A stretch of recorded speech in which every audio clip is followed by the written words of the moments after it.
be screwed, feel my own adrenaline. Yeah, I do just what I do, and I hope you let me in, yeah.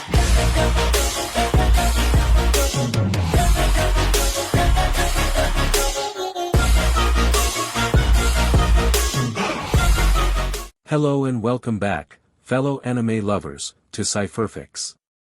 I am delighted to have you join us once again in the world of fanfiction and fantasy. This is the 6th part of, What If Danny Phantom Meets Batman? Special note, this fanfic is written and a masterpiece of Louise 4200 on FANFICTIONnet. Do check and support the author too. Now smash the like, share and subscribe button for more. Also press the bell icon so that you never miss such great parts. Thanks for the introduction. Now let's dive into the world. Danny Phantom had a lifelong dream of becoming an astronaut, and now, thanks to a program sponsored, at least partially, by the Wayne Foundation, he had a shot. Upon arriving at the Middleton Space Center, he was led to Dr. James Timothy Possible. "Welcome aboard, Junior Space Cadet Fenton," Dr. James Possible said. "Thank you, Dr. Possible," Danny replied. As Danny was shown around, they chanced into a person the both of them knew. "Kim?" Danny asked. "Do you know my daughter?" Dr. James Possible asked in surprise. "Danny's the first boy I ever met through the dating service, Dad," Kim awkwardly replied. Looking at how both young adults seemed awkward, Kim's dad believed her. "So she actually met a good boy at that dating service she entered behind my back," he said while looking at Danny. "Are you free just in case things between Kimmy and Ronald don't work?"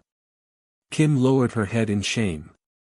"No, sir," Danny answered. "I'm dating one of the other girls I met through the dating service." "Phew," they heard Ron say. "Not that I was worried or anything." "Is she someone I know?" "Yes," Danny answered. "Barbara Gordon, the Bueno Nacho hater?" Ron asked with a frown. "Well, you could have done worse. That girl from Cleveland who hits her own kid sister, for example." "Cree Lincoln," Danny replied, also frowning. "Oh, you also had the displeasure of meeting her?" Ron asked and Danny nodded. "Boys, we have a program to attend," Kim's dad said, wanting to stop the arguing. "Yes, Mr. Dr. P," Ron replied. "Mr. Doctor?" Danny asked in confusion. "My mom's also a doctor, so Ron feels the need to be specific, Danny," Kim explained. "Fair enough," Danny commented. Danny, Kim, Ron and Mr. Dr. Possible entered a room with other aspiring astronauts. "Oh, no," one of the aspiring astronauts said.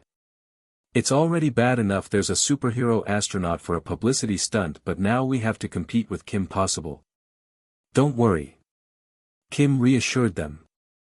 "While I can do anything, I'm just here to help my dad to evaluate you. And our program doesn't need Mr. Wayne's money to the point of allowing his protege to skip the tests," Mr. Dr. Possible added. Kim's communicator beeped and Kim answered it. "Wade, what's the sitch?" "Kim, Dr. Draken broke Poison Ivy and Harley Quinn out of Arkham," Wade answered. "He must be seeking Ivy to teach him how to control his plant powers," Kim deduced. "Where's he now?" "I'll call you as soon as I locate him," Wade said.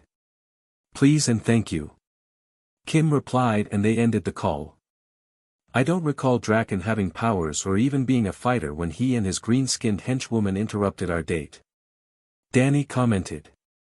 "The lab accident that gave him his powers still didn't happen back then," Ron explained, and Danny, having also received powers from a lab accident, didn't question it.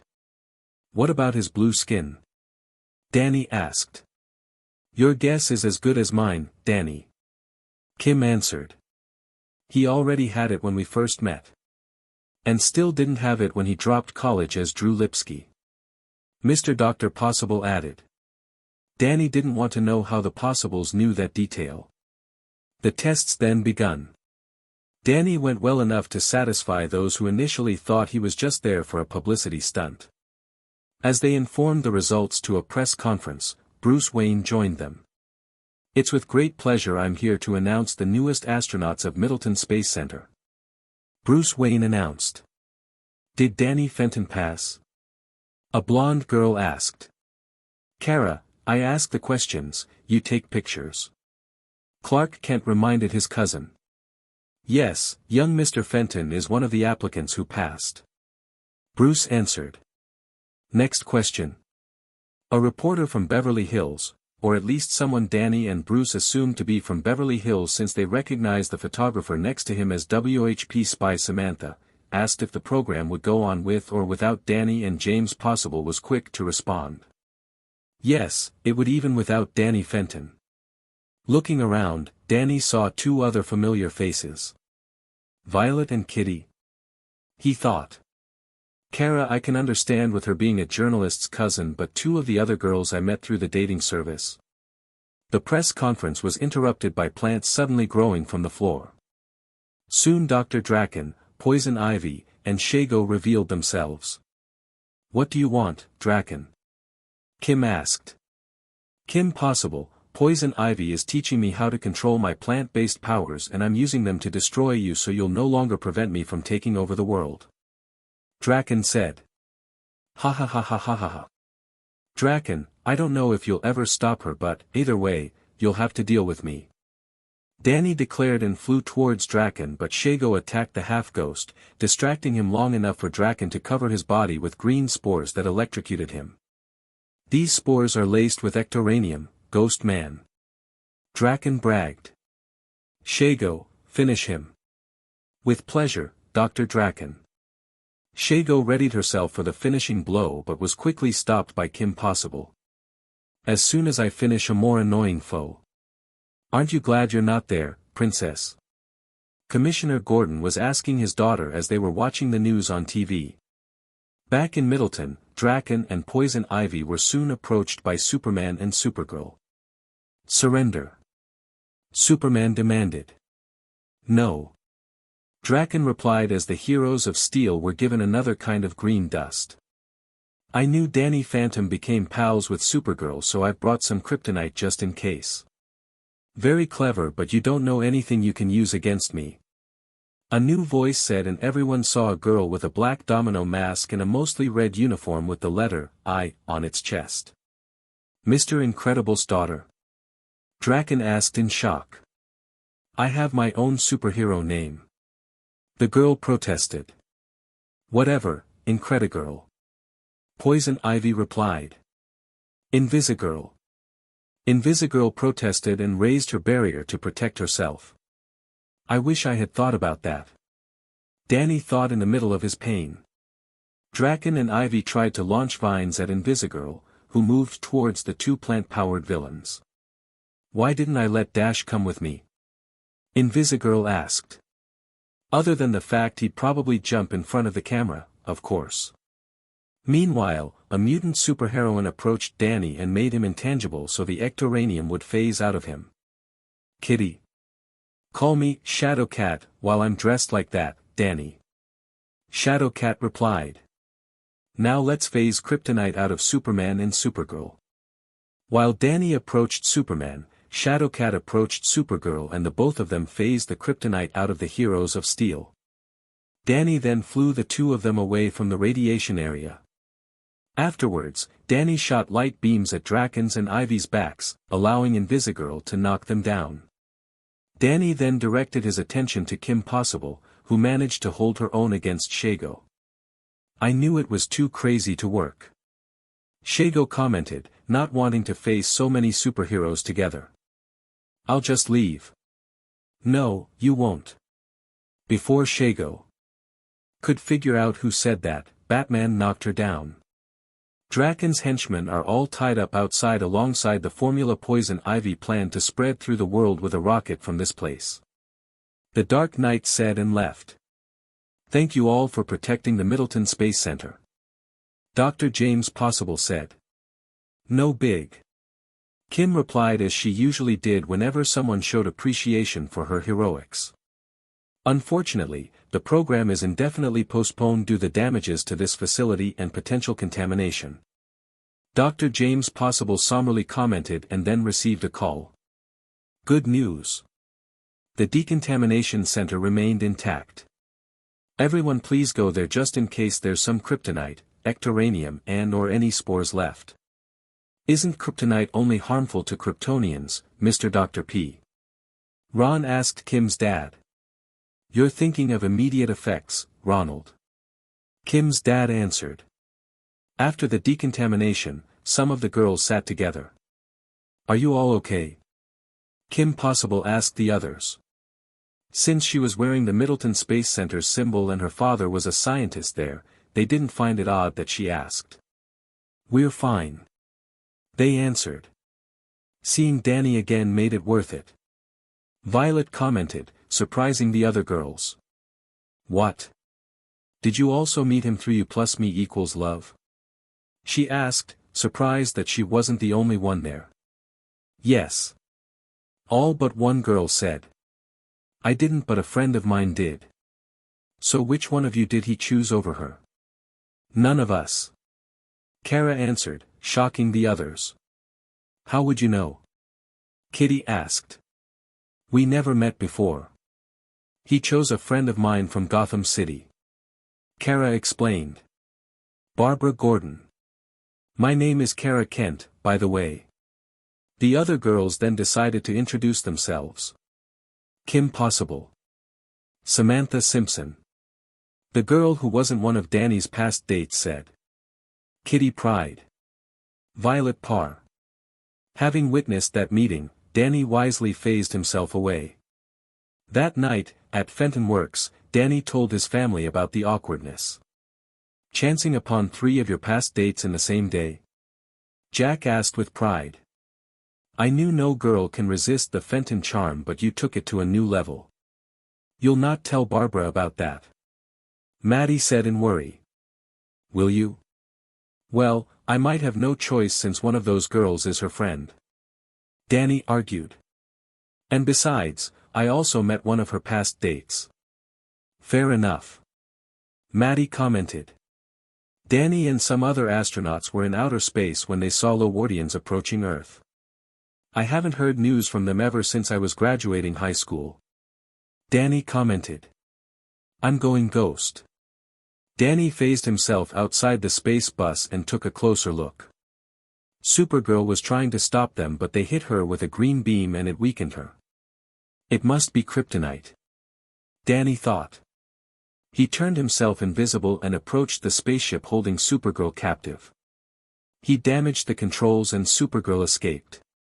Thank you, Danny. The Girl of Steel said. Can you shield me from their kryptonite beams? Only one way to find out. Danny replied as he made a ghost shield around them. One by one, Supergirl destroyed their ships until the 2 heroes were hit by too many missiles. It seemed it'd be their end, but a different set of missiles hit the remaining Lordian ships. Iron Man? Danny and Supergirl asked. Thanks to the communicators the 3 heroes had, all of them could understand one another. You're welcome. The Golden Avenger replied. And I didn't come alone. Starfire revealed herself. Why didn't you tell me there was a troc among Earth's defenders? Warhawk asked Warmonga with a demanding tone. I didn't know. Warmonga pleaded. And that's not just any troc.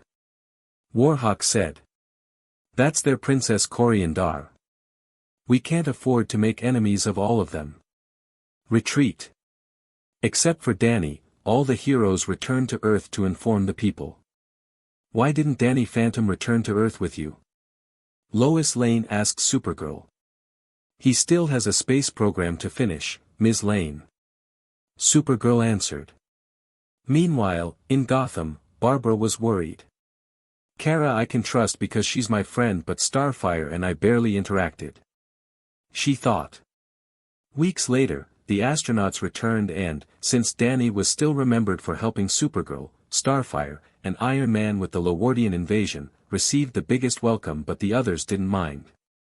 Once the press conference was over, Danny went back home and found not only his parents but also his sister Jazz, her boyfriend Antonio, and his own girlfriend Barbara and her father James Gordon. "Barbara!" Danny happily exclaimed and rushed to hug her, but being careful. "I missed you so much." Dad relented and agreed to bring me here, Danny. Barbara explained. "Don't make me regret it, Fenton," Commissioner Gordon ordered. "Dad, please." Barbara pleaded. "Commissioner, I also have a daughter, so I know the feeling of being overprotective," Jack stated. "Antonio Garcia didn't make your daughter lose the ability to walk," Commissioner Gordon said. "What happened to Barbara was the Joker's fault, not my son's," Jack defended Danny. "One would think those powers would enable your son to protect my daughter," Commissioner Gordon argued. "Even Superman needs help against the likes of the Joker," Jack argued. "Who wants cookies?" Maddie asked, hoping to defuse the situation. Me. Me. Me. Me. Jack eagerly replied. "I'll want some too, Mrs. Fenton," Antonio added. "Me too," Danny and Barbara said together. Danny, Barbara, Antonio, and Jazz decided to watch a movie as part of a double date. As a thanks to Danny for saving the world, the manager decided to pay for half their tickets. "I thought he'd refuse," the assistant manager commented. "Him being a leaguer and all. The Justice League wouldn't grant full membership to someone without a secret identity anyway," the manager replied. Unbeknownst to the other 3/4 of that double date, Danny couldn't help but let that spy movie without wondering if Alex and her friends weren't doing anything similar. After the movie, they went to the park. Antonio bought some cotton candy for himself and Jazz. "So, how are things in Panorama City, Antonio?" Jazz asked her boyfriend. "Oh, the usual," Antonio commented. "I spend most of my days selling fish." "What about the Power Rangers?" Jazz asked in a whisper. "There isn't much, if anything, for them to do since the monsters from back home were defeated for good," Antonio explained. Danny then felt his ghost sense. "Not necessarily for good, whelps," Skulker said as he revealed himself. "Skulker, don't you have anything better to do?" Danny asked in annoyance as he went ghost. "And what do you have to do with Nylox?" Antonio asked. "Funny thing you should ask, Power Whelp," Skulker replied as some monsters Antonio recognized as foot soldiers among the Nylox showed up. "I chanced upon these guys when I went to your territory to study potential bait for my whelp." "Mogers," Antonio said and frowned. "How do we defeat them, Antonio?" Danny asked his future brother-in-law. "Focus on your enemy, Danny," Antonio replied. "I'll handle the Mogers." Seeing that the civilians ran away after the villains showed up, Antonio morphed into the Gold Ranger. Because Barbara was stuck to her wheelchair, the others stayed near her. While the boys were fighting, Jazz drew her Fenton thermos. "Do you think you can aim at Skulker, Jazz?" Barbara asked her future sister-in-law. "No, I'm aiming at the Nylox, Barbara," Jazz answered and, to her amazement, managed to SCK-1. Barbara was quick to get her own thermos and SCK another. "I thought it only worked in ghosts and people with ghost powers," Barbara commented. "According to my parents' research, Nylox came from the netherworld," Jazz explained. "When I commented about it with Antonio, he said he didn't know if they were similar enough to ghosts for anti-ghost weaponry to work on them." "Impossible!" Skulker exclaimed in shock. "That can't be happening." Danny took advantage of that distraction to punch the head of Skulker's mecha away and SCK the tiny blob Skulker really was into his own Fenton thermos. With the villain defeated, Antonio quickly demorphed before someone showed up. Before the heroes could leave, they were approached by Lance Thunder. "Mr. Phantom, what were those creatures that were seen with the ghost known as Skulker?" They're some of the monsters who used to terrorize Panorama City before the Power Rangers Samurai defeated their MSTR, Mr. Thunder. Danny explained. The Gold Ranger even helped me stop them. Back home, Jack and Maddie were ecstatic. The Fenton thermos works on Nilox?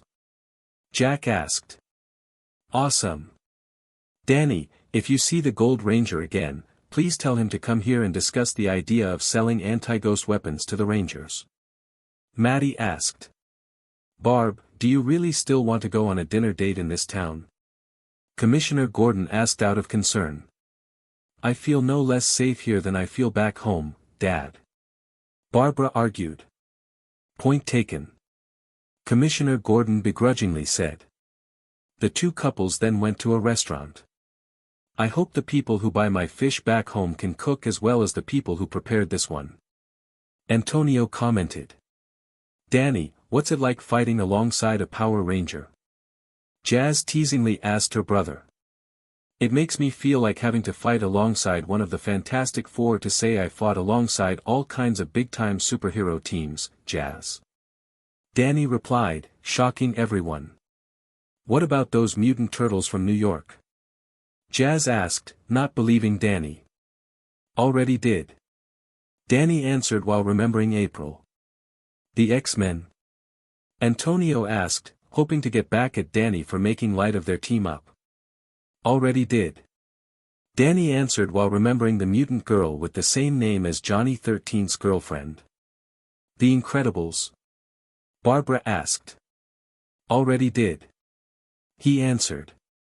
Danny might have stayed quiet regarding April and Kitty out of respect for their secrets and a fear Barbara would be jealous, but it was no secret he once fought crime alongside Invisigirl and he didn't know for a fact that it was Violet Parr behind her mask.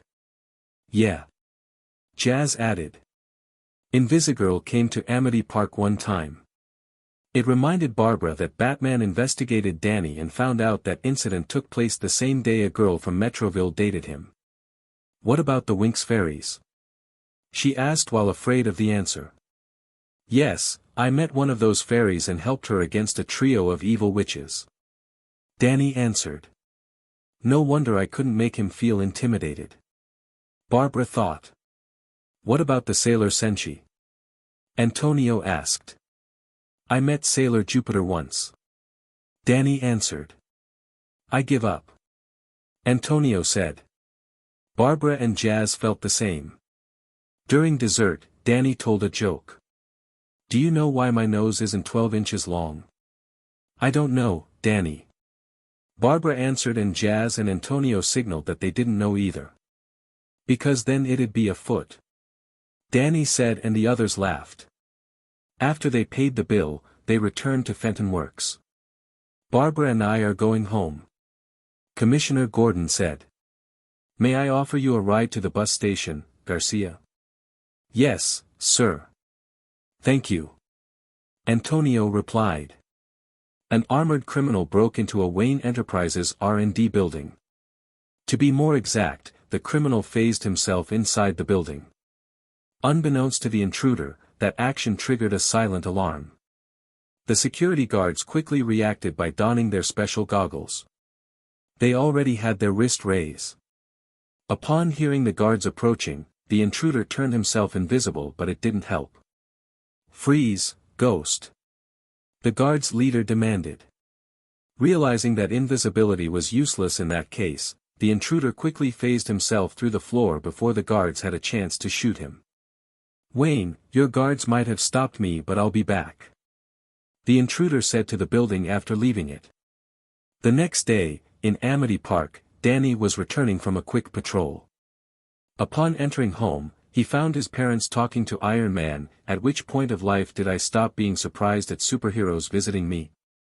Danny asked. Nice to see you again, Danny Phantom. Iron Man said. I was discussing with your parents about how their anti-ghost security stopped the corporate spy that broke into Wayne's research and development building. A job well done. Jack proudly declared and then took a more serious expression. Which reveals something new about the intruder. The intruder was identified as one of my enemies, the Ghost. Iron Man stated.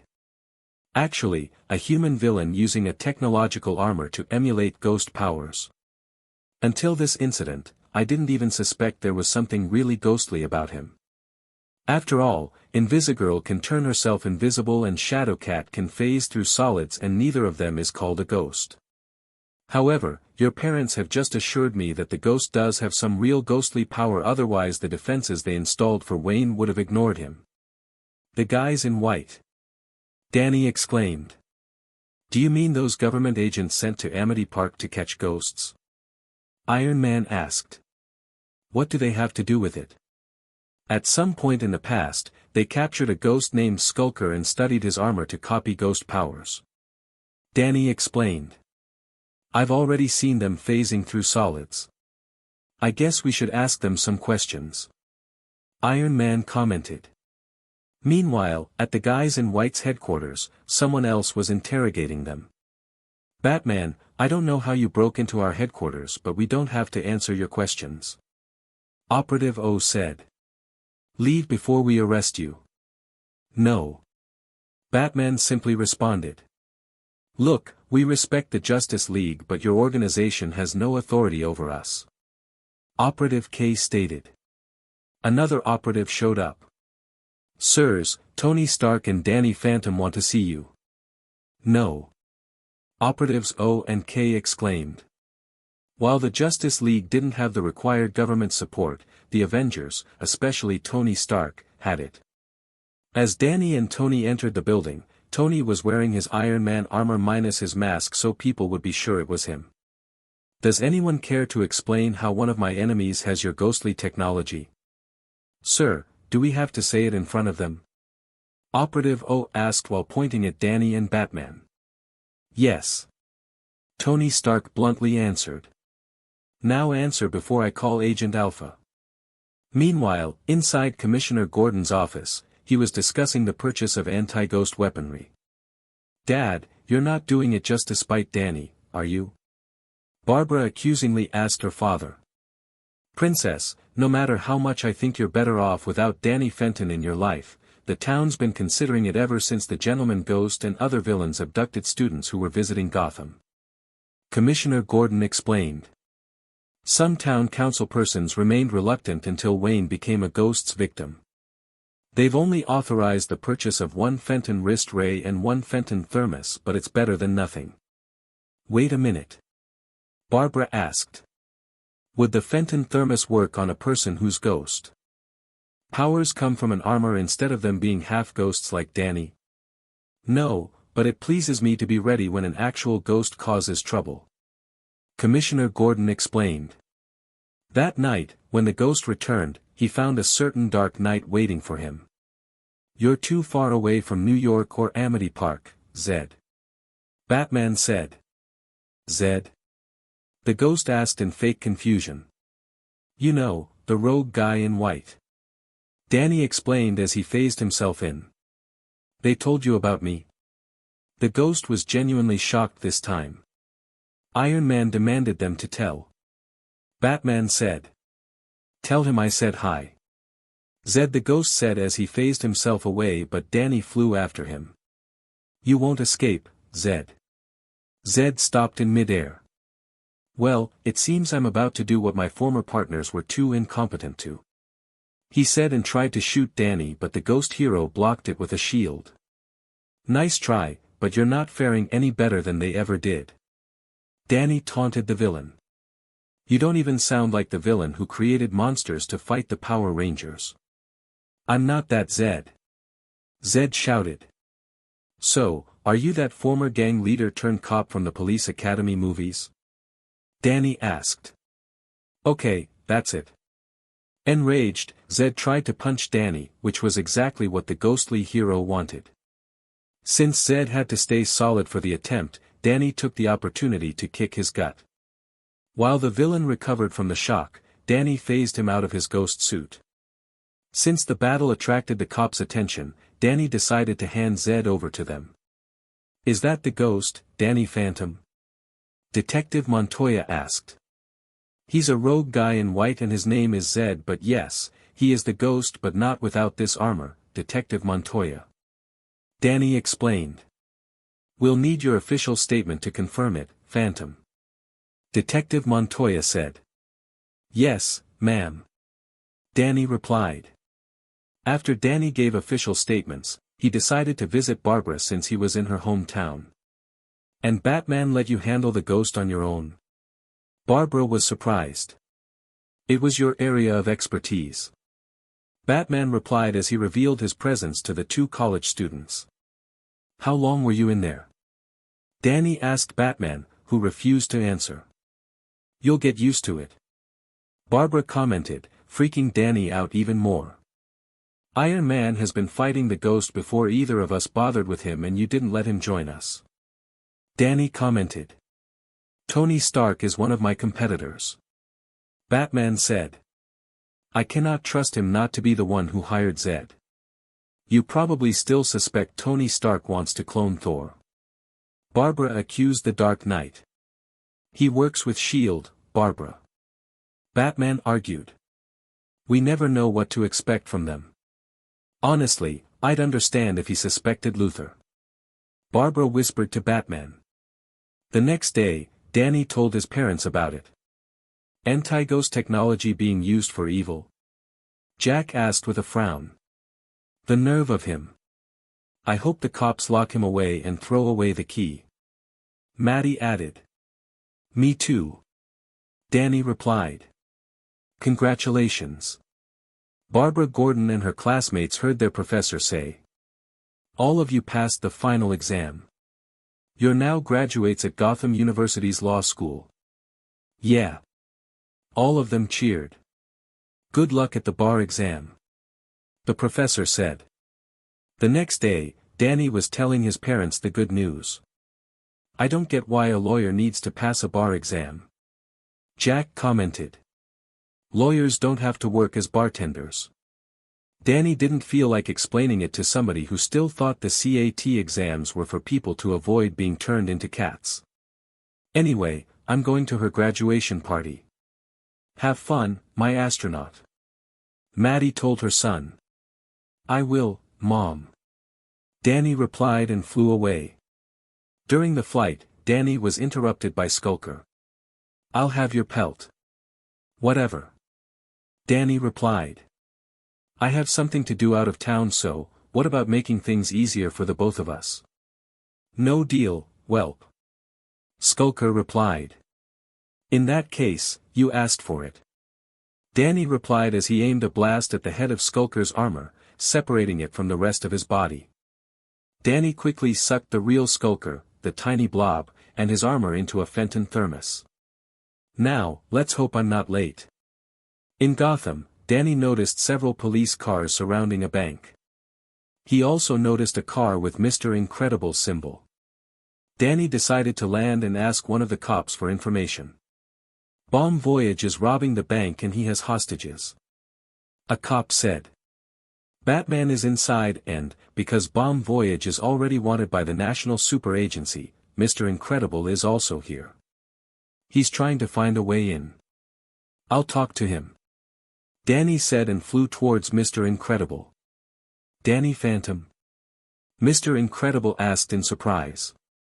Are you also here to help? Mr. Incredible, how do you feel about intangibility? Danny asked with a suggestive tone. A few minutes later, Batman was confronting Bomb Voyage. Abandon, chauve-souris. Vous n'êtes pas à la hauteur pour Bomb Voyage. The villain demanded. Translation, give up, Batman. You're no match for Bomb Voyage. As Batman could see but Bomb Voyage couldn't, Danny was phasing Bomb Voyage's bomb away from the hostages and the bank. Comment peux-tu me vaincre sans ta bombe? Batman asked, making the villain look at the hostages. Translation, how can you defeat me without your bomb? Tu est-il arrive à ma bombe? Bomb Voyage desperately asked. Translation, what happened to my bomb? We happened, Bomb Voyage. Mr. Incredible answered as he and Danny revealed themselves. Monsieur in. Bomb Voyage tried to exclaim but Batman socked him down. Mr. Incredible, you've experience handling him so I'll let you and the cops handle him now. About you, Phantom, don't you have a place you were going to before deciding to stop and help? Right. Danny said and flew away. Meanwhile, at Gotham University, thanks to people watching the news, everyone knew what held Danny. As he arrived, Barbara was happy to see him.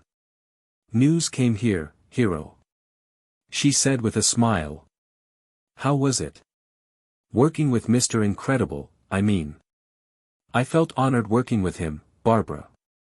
Danny answered. The weird part was dealing with a villain that spoke French in spite of being in America. Did Hawkmoth decide to send Akumas to Gotham?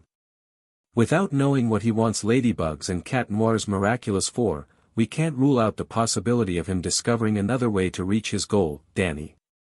Barbara answered, playing along with his joke. The professor that wished Barbara and her classmates good luck at their bar exam called them to get their diplomas. Barbara Gordon and a classmate of hers named Sam Young were congratulated for securing jobs at the district attorney's office. Work well, Gordon, and I might keep you in the team once I'm elected district attorney. Sam Young said. Not if I become the district attorney, Young. Barbara replied. After the diploma DLVRY, Commissioner Gordon approached Barbara. Time to go home, princess. Dad, Danny, and I want to spend some time together. Barbara objected. I'll be back in half an hour. Commissioner Gordon grunted. Maybe less. Definitely less. Danny sadly thought. Danny then picked up a small box and opened it, revealing a ring. Barbara, will you marry me? He asked her. 10 minutes later, Commissioner Gordon returned and saw something that horrified him. His daughter had a ring. Isn't that wonderful, Dad? Barbara asked. Danny proposed and I said yes. So, are you moving to Amity Park? Commissioner Gordon asked. What about your career? No, Dad. She answered. Danny is moving to Gotham. I can fly to Amity Park whenever there's a ghost attack my parents and the ghost blasters cannot handle, and, if I felt the need of being Amity Park's full-time protector, I wouldn't have become an astronaut in the first place, Commissioner. Danny explained. Point taken. Commissioner Gordon begrudgingly said. But I want to meet your parents to discuss the details. After everything was said, Danny went back home. Did she say yes? Jack eagerly asked. Yes, Dad. Danny answered. And her father wants you and Mom to meet and discuss the details. Son, you'll finally understand how I felt when we discussed details for when your mom and I got married. Jack commented. Spare me the details. Jazz said. She came back to Amity Park upon learning of her brother's plan to propose. Young lady, you'll need to know that for when you and Antonio get married. Maddie sternly said. We're already making plans, Mom. Jazz replied. Without us? Maddie asked. I don't want Dad scaring Antonio with ghost stories, Mom. Jazz explained. I can't believe it. Commissioner Gordon commented. All those safety measures to avoid paparazzi, and my daughter invites 2 reporters to attend her wedding. Kara's my friend and Jimmy Olsen's her +1, Daddy. Barbara replied. How did you two even get to know each other in the first place? The commissioner asked. She came to Gotham for news regarding Livewire, Dad. Barbara explained. Whatever. The commissioner muttered and then left to greet other guests. Bruce, I'm glad you came. He said, and then looked at the woman next to Bruce and glared. With her. Bruce and I are a perfect match, Commish. Bruce's companion purred, wanting to get under Commissioner Gordon's skin before he got under hers. How's little Helena? The commissioner asked. I hoped having a baby would keep her from coming. She's fine, thank you. Selena Wayne answered. Are you sure it's safe to leave her at home with the both of you here, Mr. and Mrs. Wayne? Commissioner Gordon asked. Alfred's taking care of her, Commissioner. Bruce told him. That's another point that intrigues me.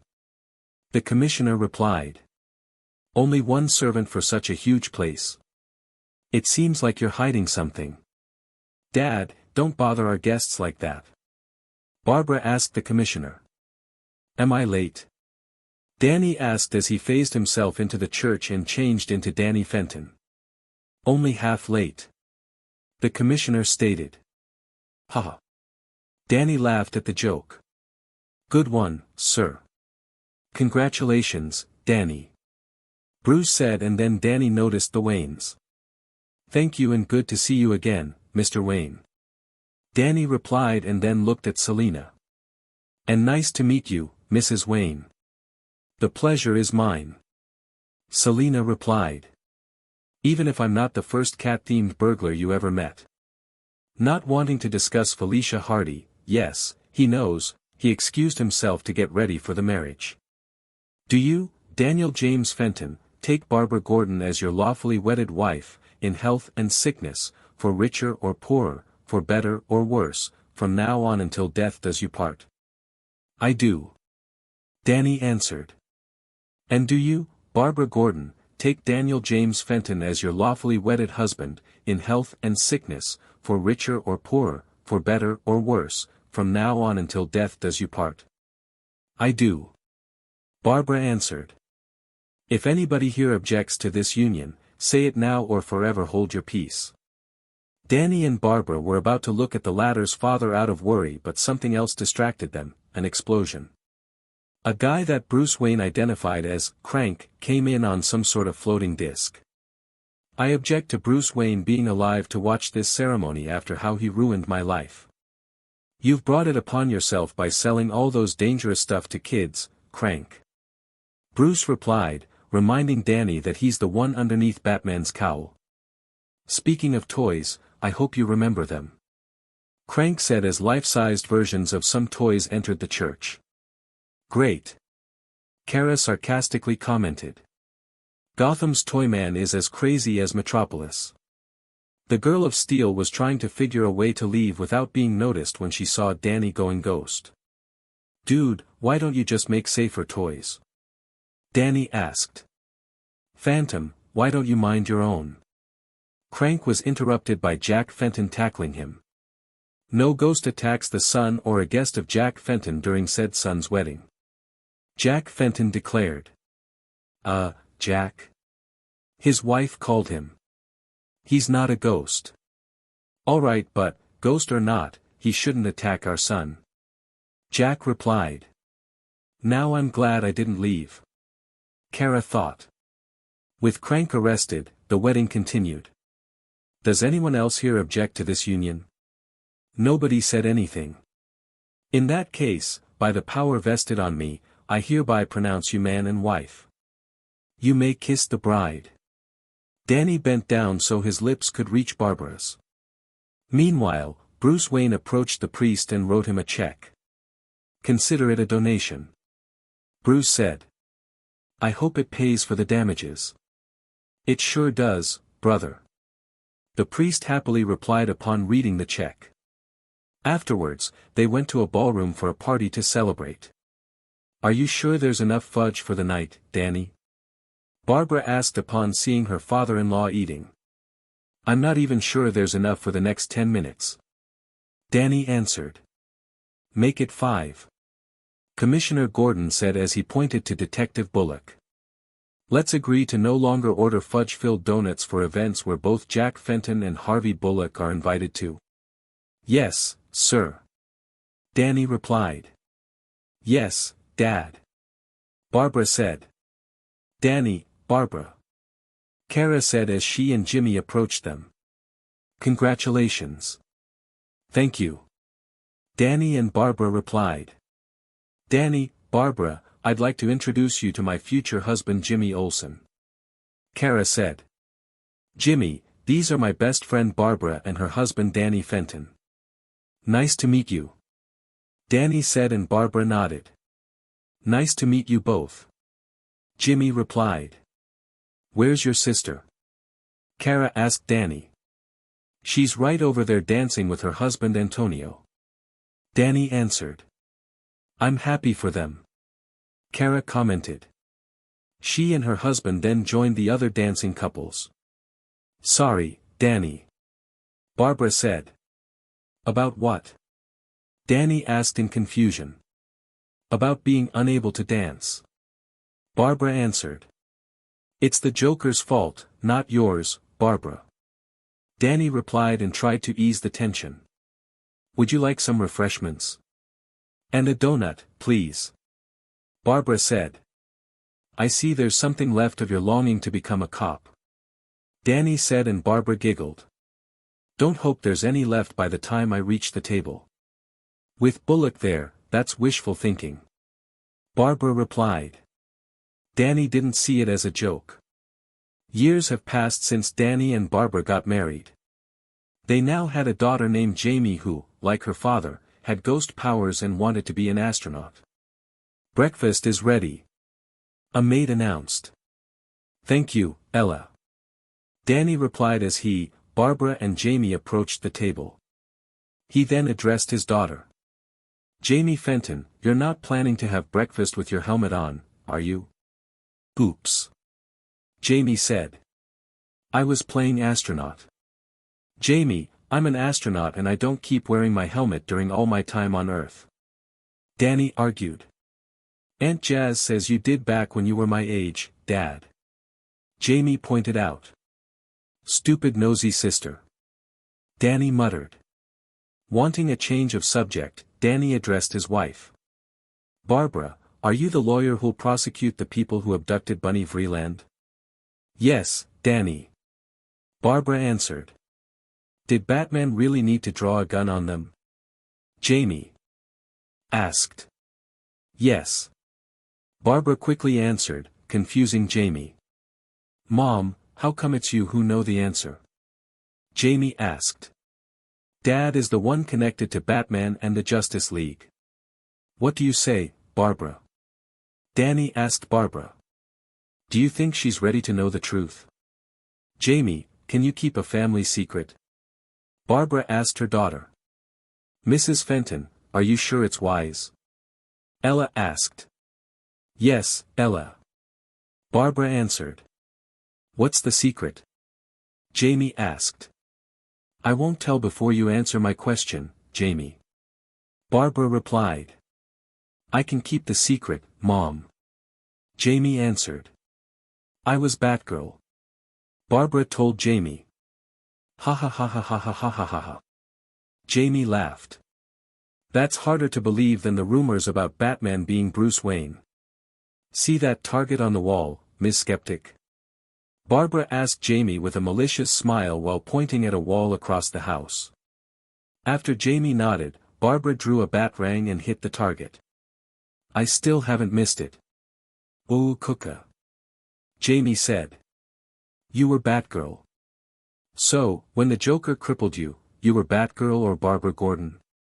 I was Barbara Gordon, Jamie. Barbara answered. So, is Grandpa Jim Batman? Jamie asked. No. Barbara answered while laughing at the idea of her father being Batman. Then who's he? Jamie asked. It's not our secret to tell. Danny answered. Don't you have school? The fear of being late made Jamie stop the talk. After Jamie flew to school and Barbara took a cab to the district attorney's office, Danny flew to the Batcave. Batman? What do you want? Bruce rudely asked. I'm just concerned. Danny replied. How are you? I drew a gun. Bruce grunted. I drew a gun.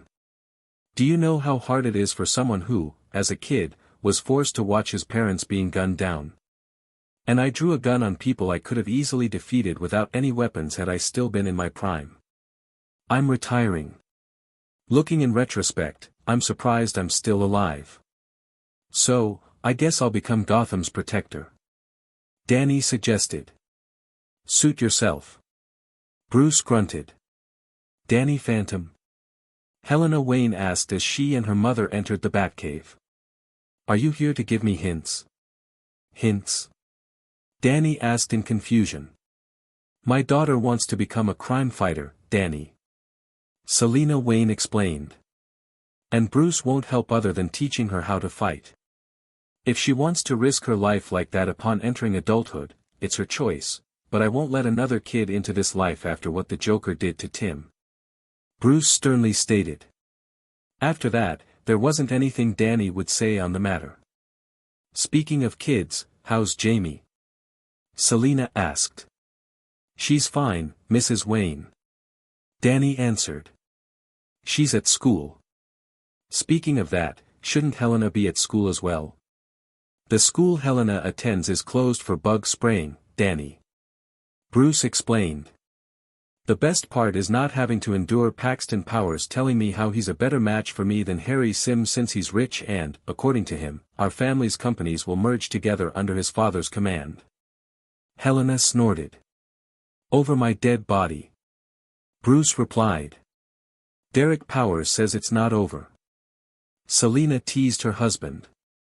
If not for Fenton Enterprises investing on my company, I could be worried about Powers' technology, but the Fentons are diminishing my worries.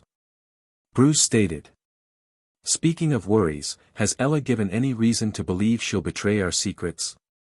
Mr. Wayne, you were the one who checked her credentials and I'm still afraid of asking how you made sure she could be trusted. Danny answered. Speaking of secrets, Jamie now knows her mom used to be Batgirl. About time. Helena muttered. I was her age when I learned Dad used to be Batman. Used to? Bruce asked with a glare that made Danny flinch but had no effect on Selina and Helena. You just said you were retiring. Helena argued. In my mind, I'll always be Batman. Bruce stated. Only in mind. Danny muttered. I heard that. Bruce shouted. Are you Kryptonian?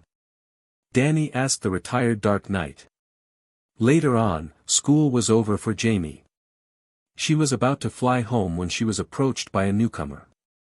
Nick Grayson, or should I call you Prince Birdfire? Jamie teasingly asked. You don't need to use my Tamaranian name and title on Earth, Jamie. Nick answered. So, how about we race to Titan's Tower? I must tell my parents first. Jamie replied. Did you even go see Grandpa Brucey and Grandma Selina? Not yet. Nick answered, not wanting to admit he didn't intend to. Let's meet back here after we talk to them. Nick suggested. It's a date. Jamie replied. The two flew in separate ways and Jamie phased herself into a room where her mother and Sam Young were reading documents regarding the Vreeland case. Jamie. Barbara was shocked. How many times have I told you to use the regular entrance? Sorry, Mom. Jamie replied. Nick challenged me to a race to Jump City. Alright, but be back on time for the gala hosted by Bruce Wayne. Barbara replied. And tell PP and Starfire I said hi.